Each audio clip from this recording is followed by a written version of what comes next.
السلام علیکم، آپ دیکھ رہے ہیں المعراج ٹریولز۔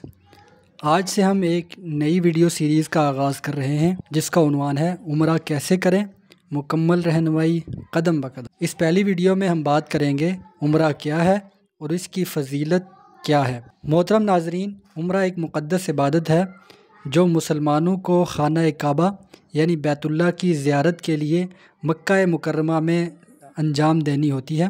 عمرہ کی معنی زیارت کرنے کے ہیں اور شرعی اصطلاح میں عمرہ مخصوص اعمال پر مشتمل ہے، یعنی احرام باندھنا، طواف کرنا، صفا و مروہ کے درمیان سعی کرنا، بال منڈوانا یا کٹوانا یعنی حلق کرنا یا قصر کرنا۔ اکثر لوگ عمرہ اور حج کو ایک جیسا سمجھتے ہیں، لیکن دونوں میں فرق ہے۔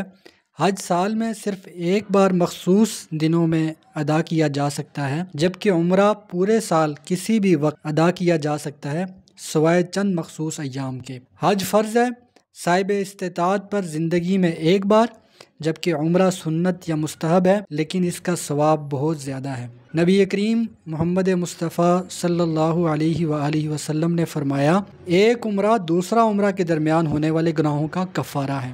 اسی طرح ایک اور حدیث ہے، عمرہ کرنے والے اللہ کے مہمان ہوتے ہیں۔ اسی طرح ایک اور حدیث کا مفہوم ہے، رمضان کے مہینے میں کیا گیا عمرہ حج کے برابر ثواب رکھتا ہے۔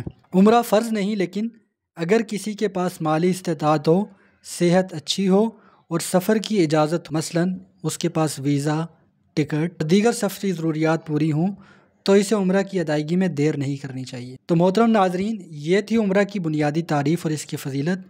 انشاءاللہ اگلی ویڈیو میں ہم بات کریں گے عمرہ کے لیے تیاری کیسے کریں، کیا لیں، کیسے نیت کریں اور ذہنی طور پر کیسے خود کو تیار کریں۔ اگر آپ کو ہماری یہ ویڈیو پسند آئی ہو تو ہمارے چینل کو لائک کریں، سبسکرائب کریں اور بیل آئیکن کو دبائیں تاکہ آپ کو اگلی ویڈیوز کی اطلاع فوری طور پر مل سکے۔ اللہ آپ کا عمرہ قبول فرمائے اور ہمیں بار بار اپنے گھر کی حاضری نصیب فرمائے، آمین۔